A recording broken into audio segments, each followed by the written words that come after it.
Hello, guys. This is part 3 of the 3-part little podcast series we're doing, and I'm here with the Chat Pad. Yo, what's up?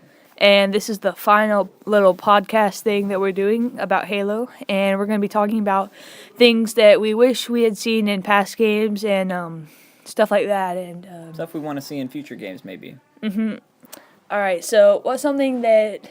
All right, I'm going to start off with dual wielding. This was such a cool idea in Halo 2 and 3. And I thought that Halo 3's dual wielding was perfect because they took away the OP weapons and it was just really cool. But then they took it away. And I was just like, what? Why would they do this? And I understand it made the game a little bit OP, but at least include it in like campaign and firefighting, but they didn't even do that. Well, I think in Halo 3, they kind of, like you said, they kind of took out the OP aspects. Some of it, they kind of nerfed like the needler a little bit, which was great. It helped, and it kind of made it more balanced. But I don't think it was too terrible. What do you think? I don't think it really Yeah, it wasn't too terrible. wasn't too much of a too polarizing of a feature. I don't think. And what I'm a cool little thing that at least I believe is that Halo Reach, I believe it was originally going to include dual wielding, because if you do firefighting, you can find some elites that dual wield human and Covenant weapons. Yeah, definitely. They really need to bring back dual wielding, and I think maybe they could add in the feature that Call of Duty has where it'll make your cursor bigger, and so you have it less accuracy. Yeah. I honestly think that would be a great idea. I'm not sure about how it would work with the canon of having your HUD basically give you the cursor and kind of help you aim your weapon, because that's kind of how the suit works. But they could make that work in terms of the canon. You know, I don't know. And this is something that I am praising the Halo just games for doing, is equipment and armor abilities. Halo 3's equipment was balls. Some of them were good, like the bubble shield, but everything else was like total balls. It sucked. But then they kind of redeemed themselves in Halo Reach. They'll have their specific uses. Yeah. Like the shield drainer, which could take out, which could disable vehicles, and it could drain shields. I never really got much use out of the shield draining feature with other people because it was easy to dodge. Yeah, If yeah. you're trying to drain people's shields, they had to be in like a tight space, and then you could throw one in, and then when their shields are down, you can get some headshots. Other than that, in the open, the only usefulness of that blue orb was just to take out vehicles. Yeah. It was not very... So I wish they had included that in Halo Reach, but a lot of the stuff they did perfect, and I thought the armor abilities were perfect. And I like in Halo 4 how they had skins and you could customize your own little loadout to use in some matchmaking games and firefight. And I wish they would have somehow combined Halo Reach and Halo 4, because even though Halo 4 kind of had armor abilities, they weren't near as good as Halo Reach's. So I wish there was a way that they combined those two aspects of skins and loadouts and armor abilities into one game. Yeah, the loadout thing is definitely one of the best things they've done for Halo. It just added a whole new level of dimension, a whole new dimension to it. And, it makes a lot of sense because all of the Spartans had their own armor and all their own weapons. Kat had the pistol, different people had different weapons. And Emil Neil with had the shotgun. and yeah. June with the sniper. June with the sniper. So it makes sense you'd be a Spartan and you'd have your own loadout, right? And I took a lot of time messing with the loadout just to make it perfect for me. that's a spider. Well, why don't let me get my shotgun? We'll take care of it. And they kind of did that in Halo 5, and I really praise Halo 5 for having the armor abilities and skins and all the, like, forget what they call them, but they're like mega weapons or something like that, where all these different types of the same weapon, and there's like medium, like amazing, and then the normal, and the energy swords. I thought that was a really cool little thing that they did, where it gives you different power-ups. So that was pretty cool. I gotta say, I've not had a chance to play Halo 5 and buy an Xbox One yet, but I'm really excited to use the new abilities and to see all of the new weapons and to play with all the older weapons they added back. And I just think that's going to make it just a whole new, almost a whole new game, because it just adds so much more breadth to it, to the experience. So it's going to be really cool, really cool. And again, praising the Halo universe for just making so many more vehicles, and that really adds a whole new like warfare aspect to the game, with the Forerunner vehicle, the Phantom or something like that. and how the UNSC now has another flying vehicle. I wish they had kept the Hornet and the Falcon though. I thought those two were such cool vehicles. And there were a lot of vehicles that were cool in past games, but they decided to take out in future games, like the Revenant and the Brute, the Chopper. The Hornet. Yeah, I the think Hornet. they took out the Hornet, yeah, Yeah, I said that. from Halo Reach. You did say that? Oh, yeah.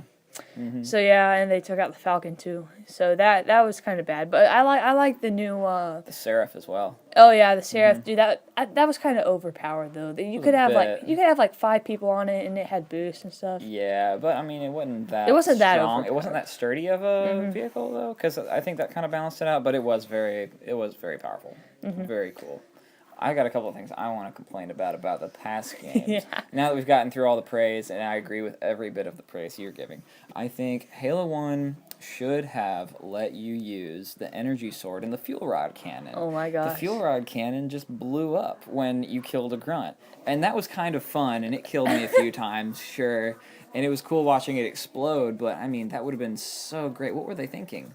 You know, I know in the canon though that the storyline, the fuel rods of that time, they had a safety feature, to where if only a grunt could use it, and it would basically turn off a safety on the weapon, turn off the self-destruct feature, and when the grunt was dead, the mechanism made it self-destruct, which was just kind of well, let's make our grunts blow up everything, throw plasma grenades everywhere, and use their fuel rods to blow up people. But the energy sword, I energy sword, I they played should've- Halo 2 before Halo 1 Combat Evolved.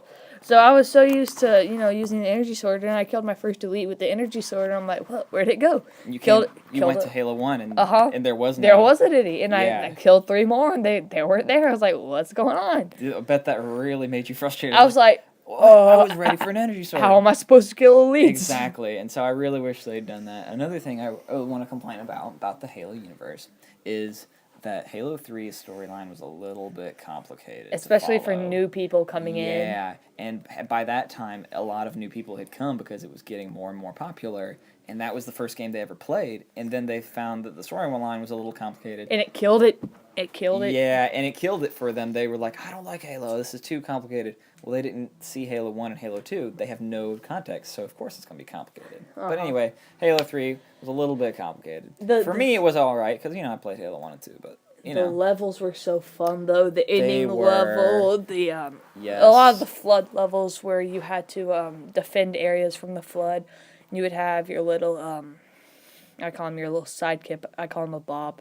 But that guy that was kind of your buddy, and he would fly up next to you, and you could deploy him, and he'd shoot enemies. That was a lot of fun for me. It was kind of like an automated gun. the auto turret. Yeah, that's That what was it was. fun. That was a really useful piece of equipment, actually. I used that quite a bit. I want to praise Halo, the Bungie, for that. That was a really good idea. And I loved the scenery in Halo 3. It was just, Oh yeah. It was just awesome, bombastic. It was just really good, And well done. I love the terminals they put in it too. The terminals were great. I remember finding my last terminal and getting the armor unlocked. Oh, the armor! Halo 3 was the first Yes. game. Dude, that was Customizable armor.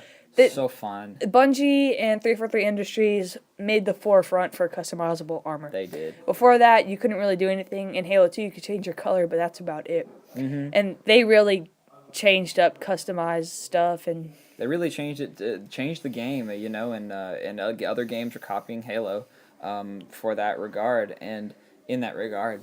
And the designs they did with the armor, too. Not just the fact that you could customize it, but all the cool armor pieces they did. They did a lot of good designing there. Remember the Hayabusa? Oh my gosh, that was so everybody. cool. I remember It was when like it was samurai. I remember when it was such a fad to try to unlock these armor pieces and recon.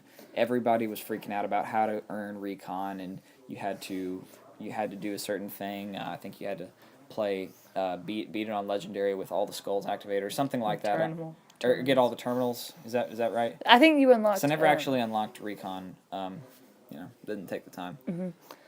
All right, so we're almost really done cool. with this. Do you have anything else you would like to say? One more Easter egg, honestly, I wanted to All talk right, about. one more Easter egg. Halo 2, you can drive a ghost up the hillside in Delta Halo.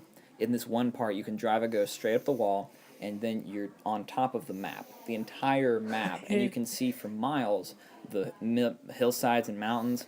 Really cool. Look that up. Delta Halo Ghost climbing wall. Look that up. Very awesome. And that just goes to show when you go up there, you see the scenery, how much work they put into all of So because they did such a good job in designing pretty much everything about Halo. Halo 2, there was a little bit of, glitchiness in some of the cutscenes, but in terms of the design of the whole overall design of Halo 2 and Halo 3 and everything, they so good at design. that was kind of fun. Just interacting with the cutscenes because I don't know if a lot of people know this, but every cutscene happens with the character. So if you throw a grenade and your cutscene happens right after that, the grenade will explode in the cutscene. That's true. And Or that you'll was see really the cool. mark of the grenade. And that's really cool how you can sort of interact with the cutscenes. Yeah, and when you destroyed the Scarab, you walked out of the Scarab holding the weapons that you had when at the end. That was another little thing like that when you interact with the cutscenes. Yeah. Really cool feature. I don't think it worked when you were doing co-op, but when you're doing single player, you walk out of the Scarab with the weapons you came out of there with. Yeah, that's a lot of fun. All right, guys, so go subscribe to the Chad Pad. Link to his YouTube will be in the description. And he hasn't been around for a while, but he will eventually make some more videos. Oh yeah, real soon. So yeah, that'll be really nice. Maybe we'll do some more co-op or Definitely, we'll do some collabs, yeah. collab videos. And I'll see you guys next time. Yeah, if you wanted to drop some comments about what you'd like to see in Halo or what you really loved, go ahead. And I'll see you guys next time. Merry Peace. Christmas. Happy Halo days. Halo days. Yes.